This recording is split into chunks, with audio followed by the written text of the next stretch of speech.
વાત હવે બનાસકાંઠાની કરીએ। બનાસકાંઠા જિલ્લાના લાખણી પંથકમાં જોખમી મુસાફરીનો વિડીયો વાયરલ બન્યો છે। લાખણીથી લવાણા જવાના રસ્તા પર 35થી વધારે વિદ્યાર્થીઓને ભરી જોખમી મુસાફરી કરતા હોવાનો વિડીયો સામે આવ્યો। વાયરલ વિડીયોમાં ખીચોખીચ ઘેટા બકરાની માફક વિદ્યાર્થીઓને ભરી અને વાહન હંકારતા ડ્રાઈવરની બેદરકારી સામે આવી।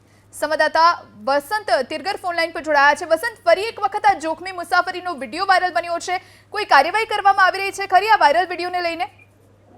બિલકુલ, જો વાત કરવામાં આવે તો ફરી એકવાર લાખણી પંથકમાં જોખમી મુસાફરી થતો હોય તેવો વિડીયો સામે આવ્યા છે। ખાસ કરીને આ વિડીયો જે વાયરલ થયા તે લાખણીથી લવાણા રસ્તા ઉપર ના હોવાનું અનુમાન છે। ખાસ કરીને 35 થી 40 વિદ્યાર્થીઓને જોખમી રીતે પિકઅપ વાહનમાં બેસાડીને મુસાફરી કરાવતા હોય તેવો વિડીયો હાલ સોશિયલ મીડિયામાં વાયરલ છે। સાથે સાથે જે ઘેટા બકરાની માફક વિદ્યાર્થીઓને ભરી આ જોખમી મુસાફરી કરાવતા જે બેદરકાર ડ્રાઈવર છે તેમના ઉપર કાર્યવાહી થવી જોઈએ।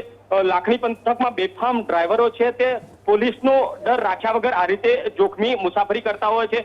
ખાસ કરીને જો વાત કરવામાં આવે તો થરાદ હોય, સુગામ હોય, વાવ હોય, એ તમામ તાલુકામાં અનેક વાર જોખમી મુસાફરી કરતા વિડીયો પણ સામે આવ્યા છે। જી, આભાર વસંત જાણકારી આપવા માટે।